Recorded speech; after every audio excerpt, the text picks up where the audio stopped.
Hola, ¿cómo estáis? Buenos días, buenas tardes o buenas noches, lo que sea la hora para vosotros. Ahora mismo son las 11:58 de la noche.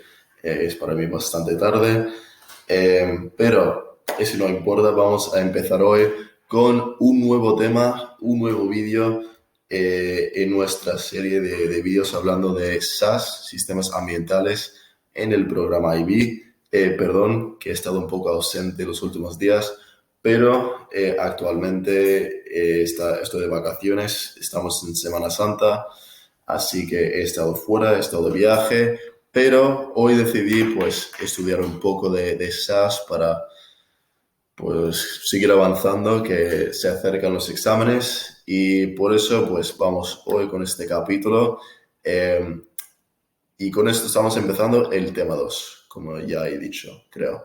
El tema 2, que es ecosistemas y ecología. Si ya no habéis visto mis vídeos sobre el tema uno y queréis refrescar, pues en el primer enlace, en la descripción, hay una lista de reproducción con todos los vídeos que voy a ir subiendo y todos los vídeos que he subido sobre SaaS. Voy a hacer vídeos hasta el final del capítulo 8. O sea, todos los temas, todos los capítulos que hay en SaaS, voy a hacer un vídeo de cada uno de ellos. Así que no os preocupéis.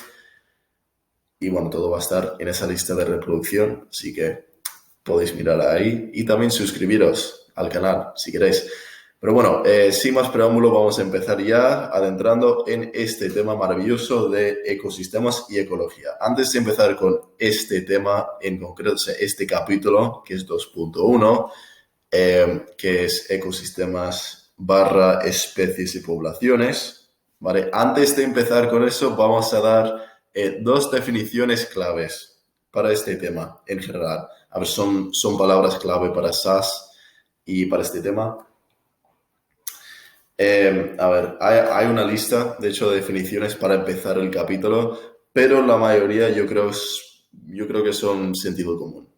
Pero estas dos sí que son palabras un poco más específicas y por lo tanto las quiero destacar y definir antes de empezar. La primera es biosfera, ¿vale?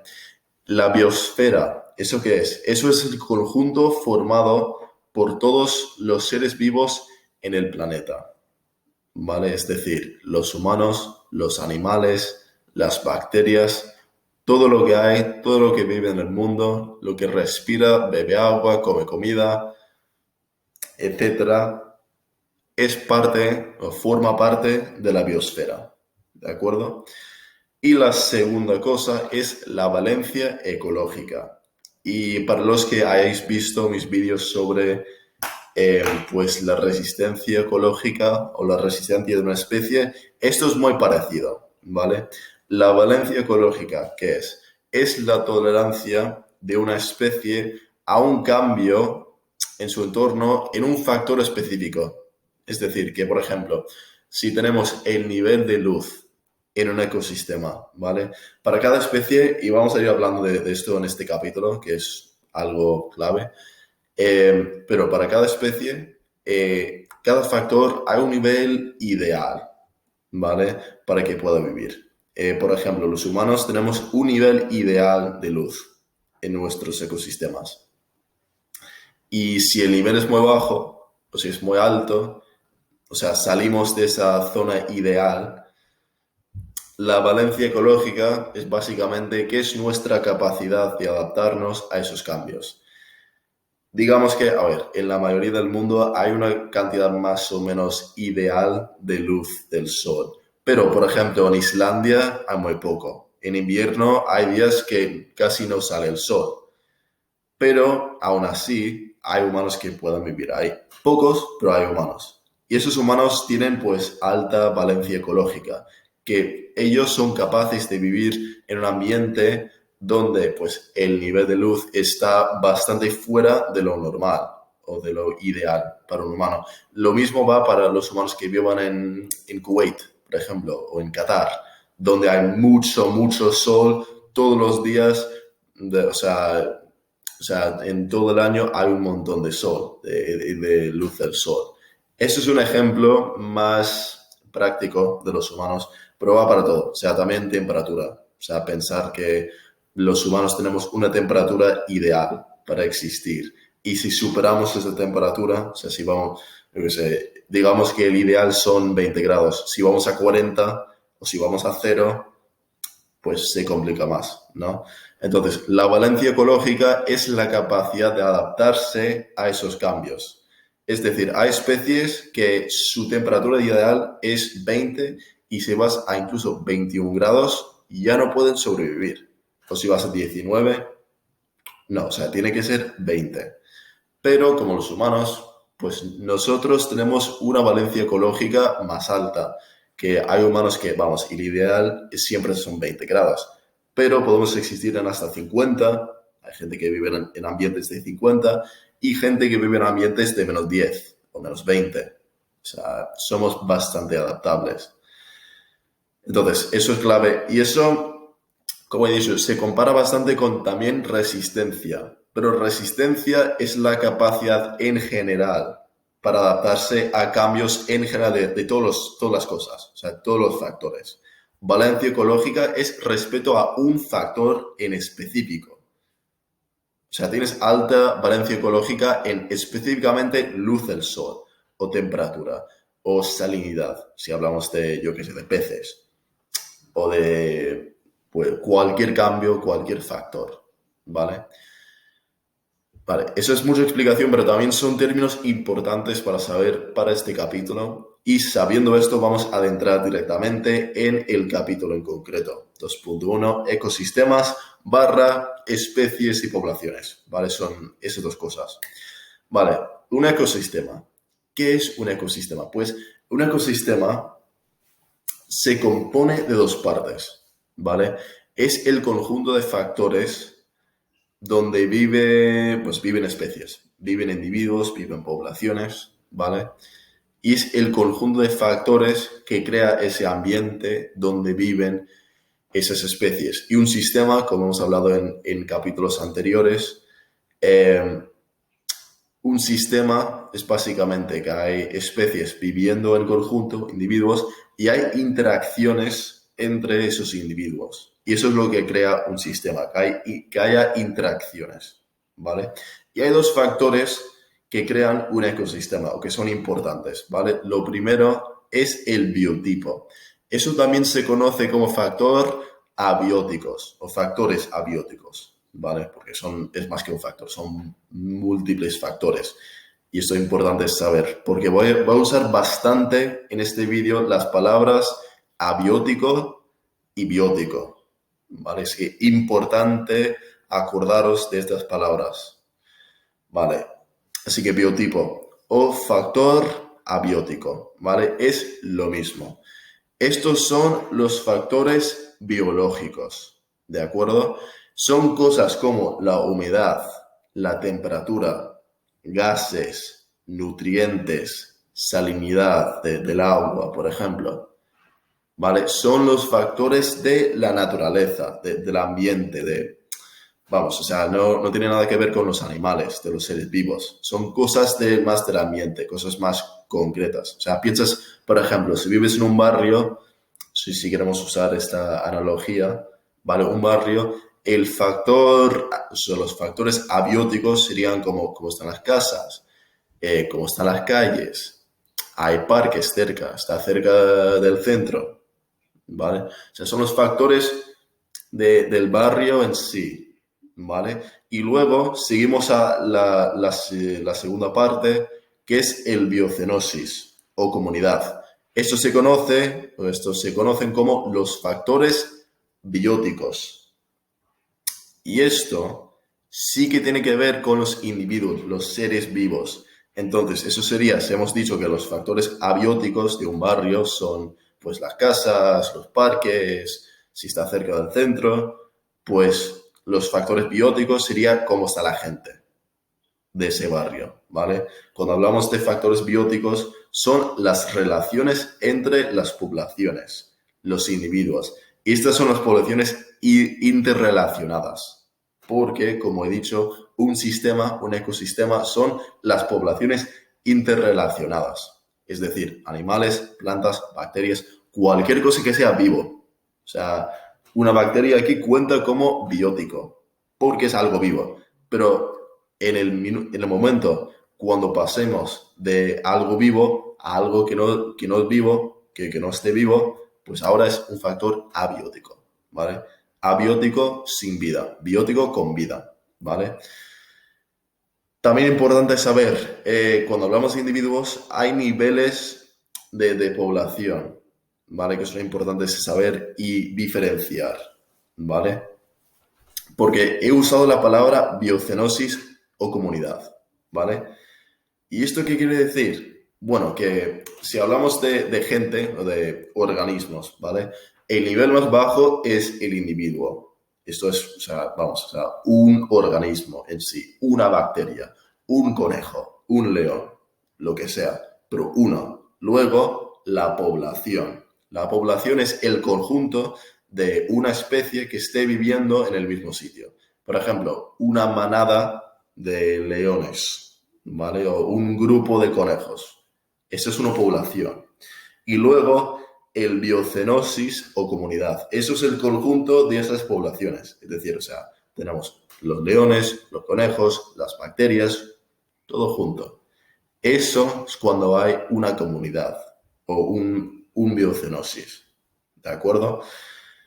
Entonces, eso para resumir, factores abióticos, todo lo general de cómo es el sitio. Si lo aplicamos a un ecosistema más concreto, sería cosas como presencia de agua, si llueve mucho, si llueve poco, si hay mucho viento, cosas así, ¿vale? La temperatura, si es un clima muy cálido, muy frío.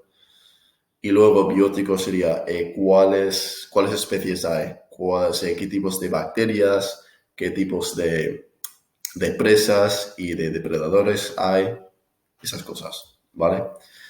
Y luego, hablamos de otra cosa muy importante, no solo para este capítulo, pero para todos SAS, yo creo, que es el nicho ecológico, ¿vale? El nicho ecológico, ¿esto qué es? Esto es, simplemente dicho, la forma de vida de una especie, ¿vale? Eso suena muy general, así que explico un poco más. Eso quiere decir la combinación de factores abióticos y bióticos que una especie necesita para vivir, ¿vale? Así que ya hemos hablado de qué es un factor abiótico y qué es un factor biótico.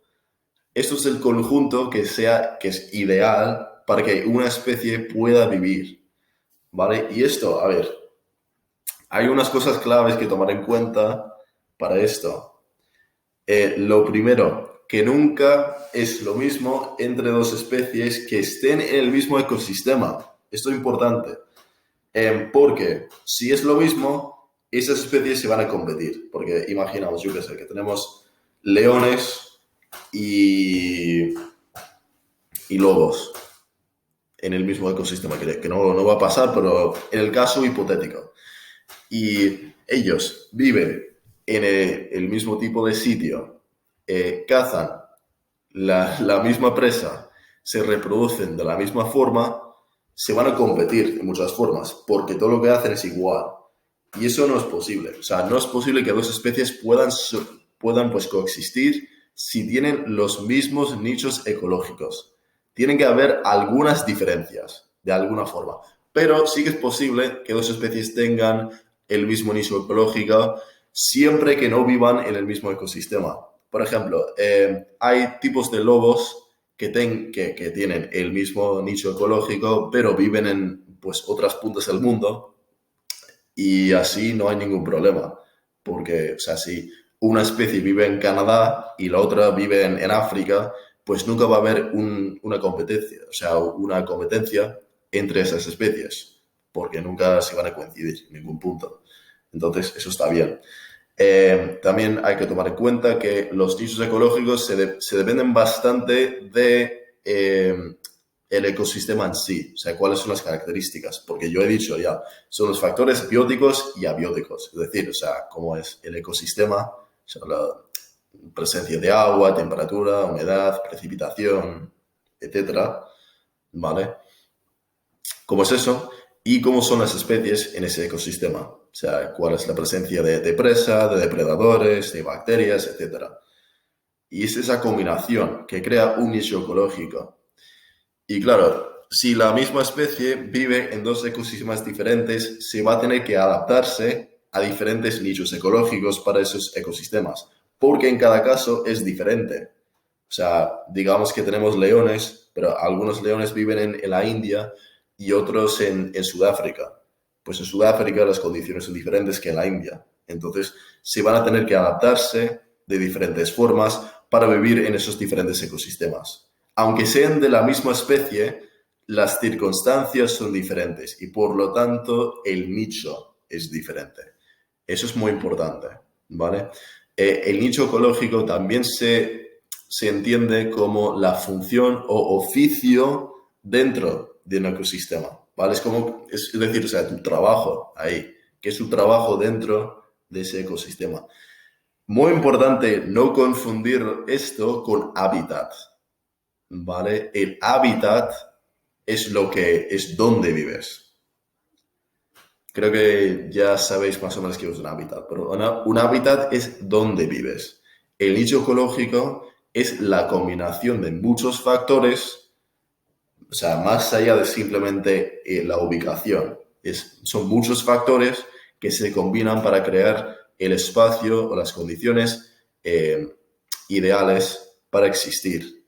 Luego, también hay que saber para este capítulo qué es una especie. A ver, vamos, no voy a ir y explicar qué es una especie. Eso es algo que deberíais saber vosotros. Pero más o menos son, pues, un grupo de individuos que se reproduce, ¿vale? Que reproduce juntos y que comparten, pues, rasgos similares. O sea, las mismas características, por así decirlo. Bueno, también tomo esta pausa para recordaros que si tenéis cualquier pregunta, dejadlo abajo en los comentarios, que estoy encantado de contestaros las preguntas. Obviamente hay límites de lo que sé yo, pero los voy a contestar lo mejor que pueda. Y sé que a veces hay cosas que no se entienden o cosas que no explico lo mejor, así que, claro, dejad un comentario y os puedo aclarar cualquier duda que tengáis. Bueno, siguiendo. Y luego tenemos dos tipos de especies. Y esto es algo que me ha liado bastante en los exámenes y creo que a vosotros también, porque hay casos cuando mencionan estrategas R y estrategas K. Y yo tengo memorias distintas de estar en varios exámenes cuando han surgido preguntas de cómo respondería una especie de estratega R a tal. Y yo he estado en plan, es que yo no tengo ni idea qué es una estratega R, K, no sé qué, o sea, ¿esto qué es? Pues esto os lo vamos a explicar, que es muy sencillo, pero también es muy fácil saltarlo. O sea, si no prestas atención, es muy fácil perderos este contenido. Y así en el examen, o sea, yo creo que seguramente vaya a salir al menos una pregunta de algo de estrategas A, R, K, algo así, y lo vais a tener que saber de alguna forma, ¿vale? Entonces, esto se trata de valencia ecológica, ¿vale? Esta diferencia de estratega R y K. Porque hay especies que se conocen como heroicas y especies estenoicas. ¿Vale? ¿Esto qué es? Heroica quiere decir que tiene una gran valencia ecológica, que respeto, y claro, valencia ecológica se refiere a un factor, solamente un factor, yo qué sé, temperatura, luz solar, salinidad del agua, un factor. No resistencia, que es capacidad de adaptarse o sea, varios cambios. No, eso es capacidad de adaptarse cuando haya un cambio, ¿vale? Así que cuando hablamos de esto es respecto a cada factor individualmente. Vale, entonces, heroica es gran valencia ecológica. Es Es decir, que te puedes adaptar bastante cuando haya un cambio de este factor. Si hay cambios de temperatura, una especie heroica se puede adaptar bastante si la temperatura sube o baja. Y ya está. Esto también se conoce como estratega R, ¿vale? Estratega R. Y son generalistas. O sea, estos se pueden vivir en muchos tipos de ecosistemas, en muchos nichos ecológicos, porque se pueden adaptar a los cambios en este factor, o sea, en un factor en particular, ¿vale? Y luego hay las especies estenoicas. Estenoica es, como probablemente podéis adivinar, es al revés. Es una especie con, pues, poca valencia ecológica.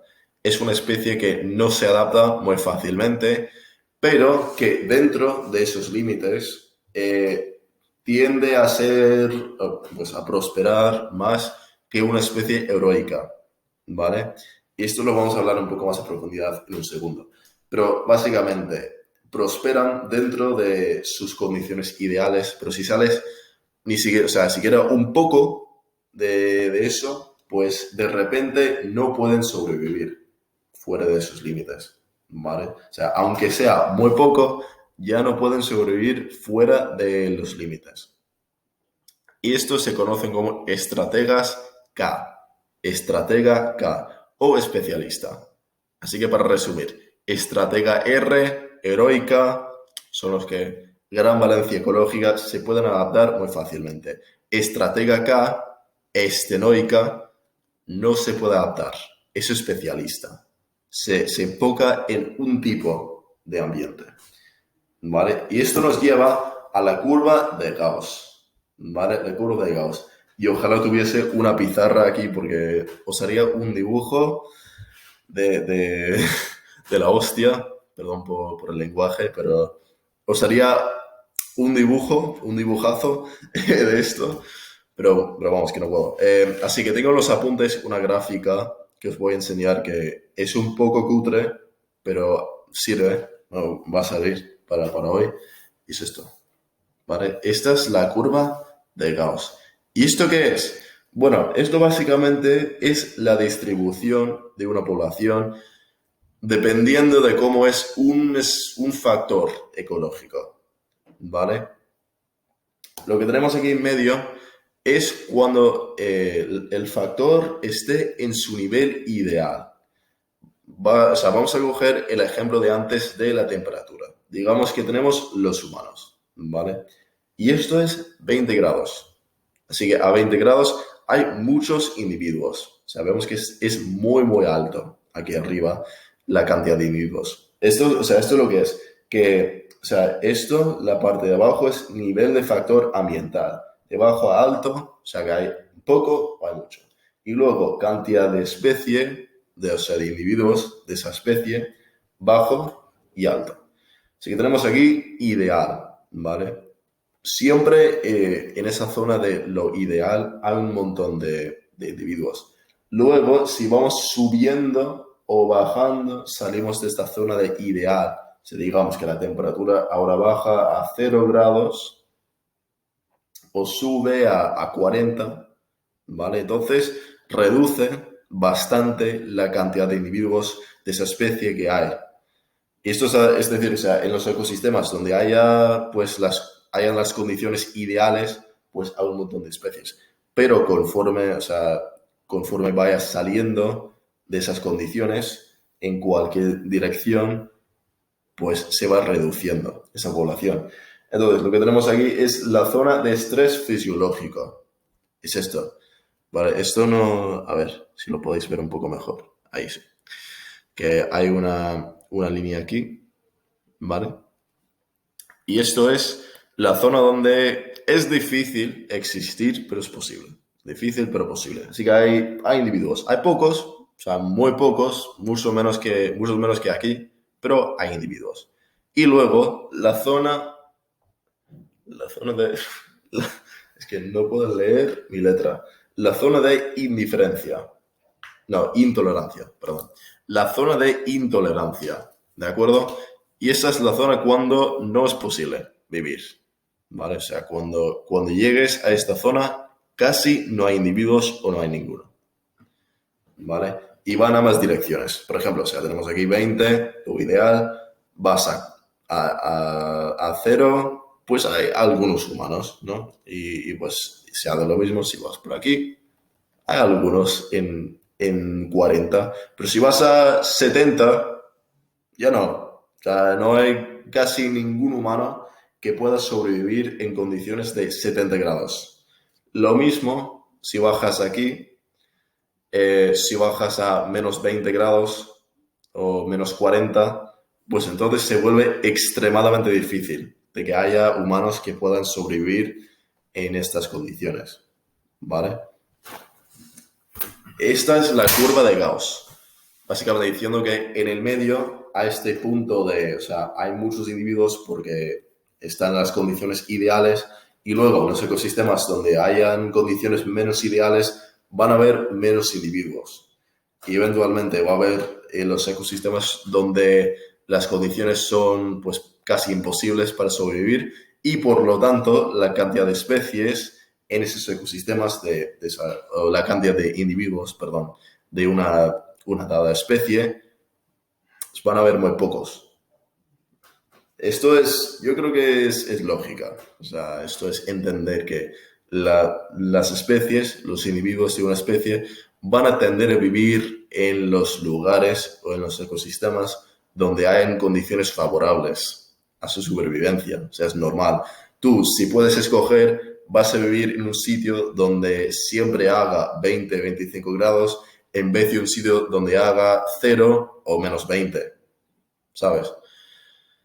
Y luego, también la curva de Gauss lo podemos aplicar a lo que acabamos de hablar antes de los heroicas y los estenoicas, ¿vale? Porque hay curvas diferentes dependiendo de qué tipo de especie es.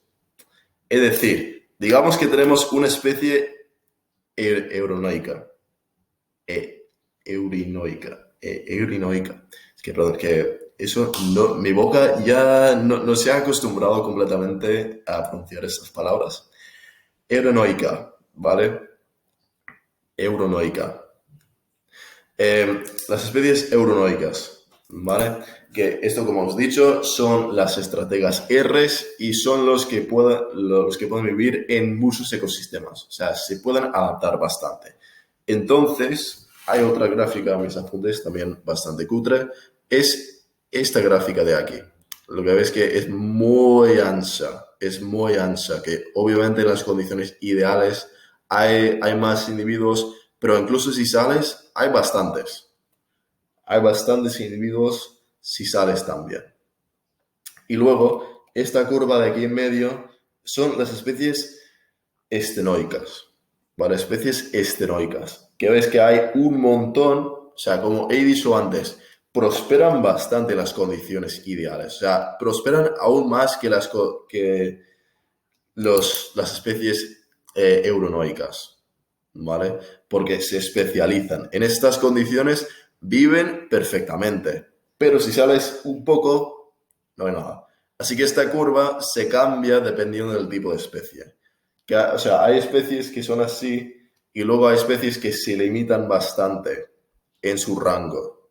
O sea, especies que tienen que vivir en 20 grados o los que pueden vivir en hasta 100 grados y menos 100 y da igual. O sea, son muy adaptables. Pero eso depende bastante. Vale.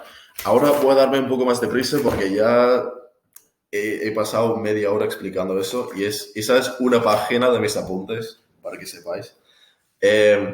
Bueno, y esta parte sí que es más rápido. Vale, primero, tamaño de población. Esto se ve determinado por 3 factores. Natalidad, es decir, tasa de nacimientos, mortalidad, tasa de muertos y migración. Si hay inmigración a la población o si hay individuos que se van fuera, que se van huyendo, ¿vale? Eso yo creo que es bastante simple. Y luego, hay 2 tipos de nichos ecológicos. Hemos hablado de nichos ecológicos, o sea, las condiciones en las que tiene que vivir una especie, o las condiciones en las que vive una especie, hay dos tipos, ¿vale? Primero hay el nicho fundamental o potencial. Esto es lo ideal, ¿de acuerdo? Esto es decir que si nos imaginamos en un mundo ideal, ¿cuál sería el nicho donde viviría una especie? O sea, por ejemplo, para los leones, ¿cuáles serían las condiciones ideales para un león? Para maximizar su población y su prosperidad y esas cosas. ¿Cuáles serían las condiciones ideales? Eso es casi inalcanzable en el mundo natural. Porque, claro, para una especie en concreto, muy pocas veces van a haber las condiciones perfectas para que pueda prosperar.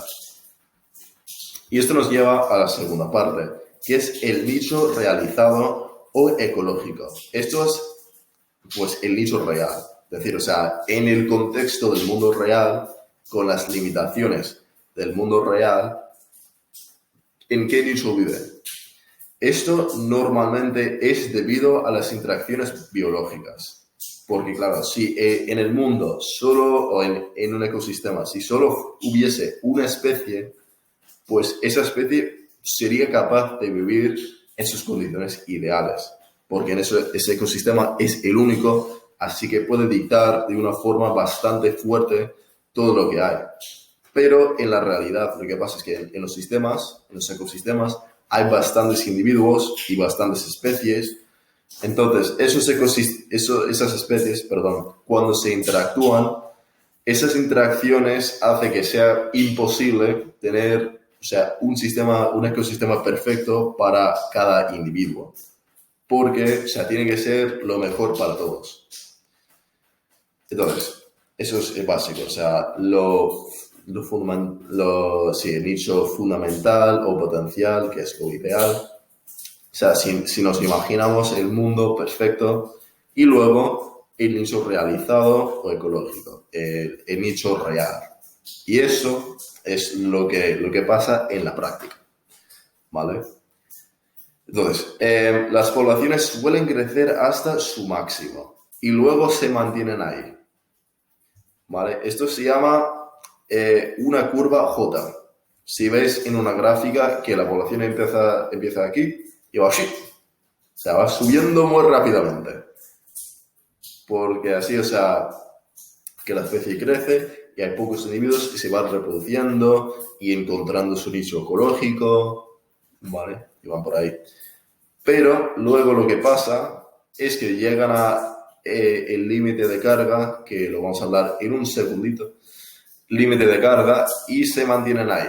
Y eso se llama una curva S, porque está en forma de S. O sea, has subido bastante, ¿vale? O sea, tienes la parte de abajo, subes y luego como una S.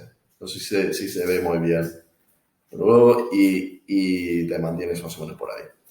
Vale, y el límite de carga, ¿eso qué es? Eso es el máximo de individuos de una población que pueden sobrevivir en un ecosistema, ¿vale? Eso es un sinónimo de capacidad de carga, que hemos hablado en capítulos anteriores. Pero eso es decir, que en un ecosistema, o sea, cada ecosistema puede sostener una cierta cantidad de cada especie. O sea, para mantener el equilibrio de recursos, de diferentes especies. O sea, por ejemplo, en un ecosistema solo pueden haber, digamos, 100 leones, ¿vale? Así que la población de leones va a crecer hasta alcanzar 100 leones. Pero digamos que al superar 100, pues de repente hay demasiados leones y se comen toda la presa y algunos leones se quedan sin comida. Entonces la población vuelve a bajar porque, bueno, es que algunos leones se quedan sin comida y mueren.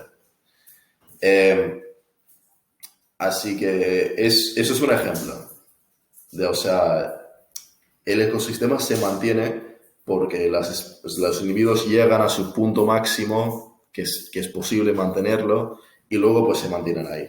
Porque si superan ese límite, pues hay problemas en mantenerse, por varias razones, ¿vale?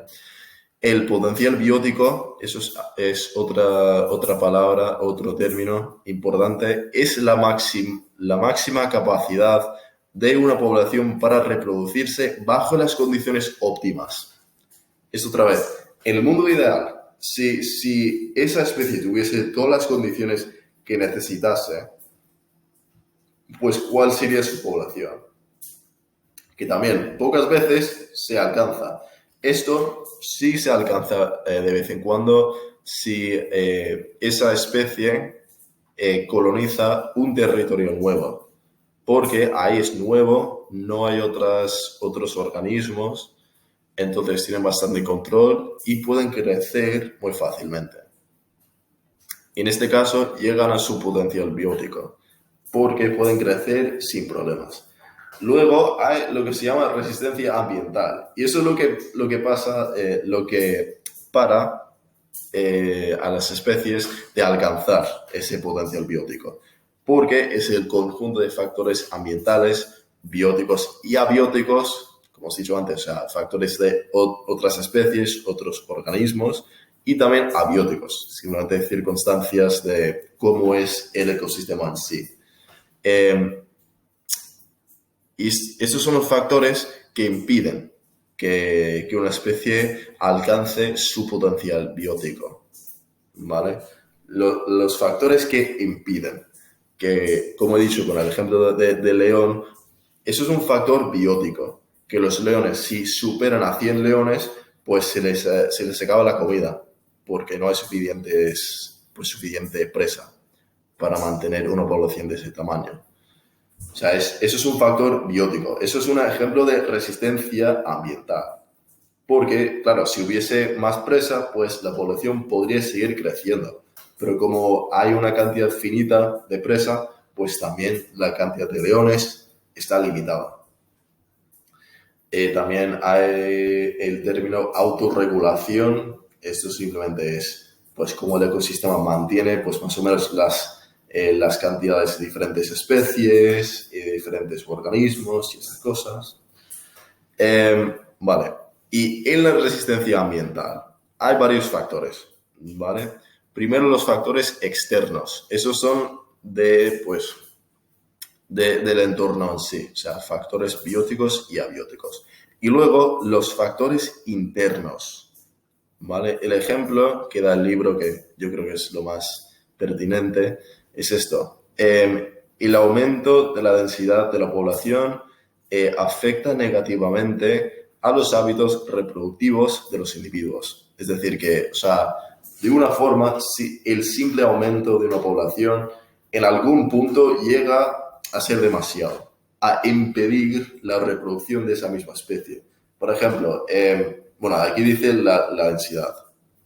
Porque, o sea, el ejemplo más extremo es que, digamos, que tu especie requiere una cierta cantidad de, pues, intimidad para hacer la reproducción, ¿no?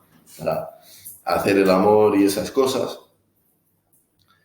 Pues, si tienes muy alta densidad, pues, dos individuos no pueden tener intimidad para reproducirse, entonces eso reduce la natalidad. O sea, parece una tontería, pero esto es un ejemplo. O sea, simplemente tener tantos individuos en tan poco espacio, eso es lo que es densidad. O sea, tener muchos individuos en poco espacio. Si tienes tantos individuos que su pues, proceso natural de reproducción no se puede hacer, pues eso llega a causar que haya menos reproducción, que no es posible reproducirse o es más difícil. Y luego hablamos de las relaciones bióticas, ¿vale? Y esta es la última parte, que sé que os he metido una chapa increíble en este vídeo, lo siento muchísimo, pero estamos llegando a nuestro final y voy a ser lo más breve posible. Vale, hay relaciones bióticas, ¿vale? Hay dos tipos. Lo primero son las intraespecíficas, ¿vale? Que son dentro de esa misma especie. Y hay 4 tipos de intraespecíficas. Primero, asociaciones familiares. Y bueno, destacar que, o sea, dentro de cada especie escogen uno de estos 4 tipos para pues manejar esa especie, ¿vale? O sea, cada organismo, y voy a ir pues dando ejemplos.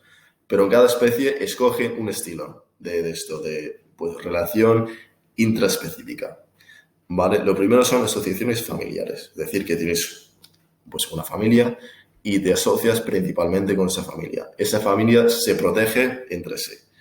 Eso sería, por ejemplo, los humanos, bueno, yo qué sé, hay muchos ejemplos, pero sí, los humanos, los monos, muchos tipos de pájaros, o sea, se tienen familias y el padre y la madre protegen al hijo, ¿vale? Y pues los hermanos se protegen entre sí, cosas así. Vale. El segundo tipo son las asociaciones gregarias, ¿vale? Asociaciones gregarias. Estas son las manadas, como yo que sé, tienes unos leones que están en una manada, todos juntos, y se protegen entre sí. La relación genética da un poco igual. Es más, simplemente tenemos este grupo y nos protegemos todos entre nosotros. El tercer tipo son las asociaciones colomales, ¿vale? Sí, creo que lo he puesto bien. Sí, asociaciones colomales. Un ejemplo de esto son los corales, ¿vale? Así que os podéis acordar de esto de esta forma, que suena muy parecido. Asociaciones colomales, los corales. Eh, vale, son del mismo progenitor y se mantienen físicamente unidos, ¿vale? Como los corales. O sea, vienen del mismo sitio y se mantienen unidos físicamente. Se protegen entre sí, se mantienen entre sí. Y lo último son las asociaciones estatales. Un ejemplo son las abejas, ¿vale? Y esto es cuando pues tienes una jerarquía y el trabajo se reparte entre esa jerarquía, ¿vale? O sea, tienes las abejas trabajadoras, supongo que se llaman, o sea, abejas que están en ese bajo nivel, ese bajo rango, y luego pues la abeja más alta, la reina, ¿vale? Así que es un poco, o sea, hay rangos, hay niveles. Vale, y finalmente hay las relaciones interespecíficas, que son entre individuos de diferentes especies. Vale, y esto, también hay un montón de tipos, y creo que estos son bastante simples para entender. Vale, primero hay mutualismo. Vale, mutualismo es que hay dos especies, o dos individuos de diferentes especies, y se benefician entre sí. O sea, uno hace, yo qué sé, he escuchado ejemplos de ballenas y hay peces. Hay peces que van con esas ballenas. Y la ballena, como es grande, pues ofrece protección a ese pez de sus depredadores y esas cosas. Y el pez, pues limpia a la ballena. Es un poco mutualismo. También eso es muy parecido a simbiosis. La diferencia, simbiosis es permanente. Mutualismo no es permanente. Pero son los dos ejemplos de relaciones beneficiosas entre sí. Luego es comensalismo. Eso es cuando uno beneficia y el otro no siente absolutamente nada. Perdón, parasitismo, perdón. Es que, como dije, no puedo leer mi propia letra. Parasitismo, esto es cuando uno beneficia y el otro se ve perjudicado, ¿vale? Luego hay depredación, hay un depredador y una presa. Inquilismo, esto es un tipo de comensalismo y pensar en esto, o sea, creo que una buena forma es como un inquilino en una vivienda, ¿no? O sea, lo que pasa es que un organismo se protege dentro de los restos de otro organismo. Por ejemplo, un cangrejo ermitaño que se protege en la concha de un molusco, ¿vale? O sea, un organismo usa otro como forma de protección. También hay competencia, ¿vale? Las especies que se compiten entre sí. Esto es negativo para las dos partes.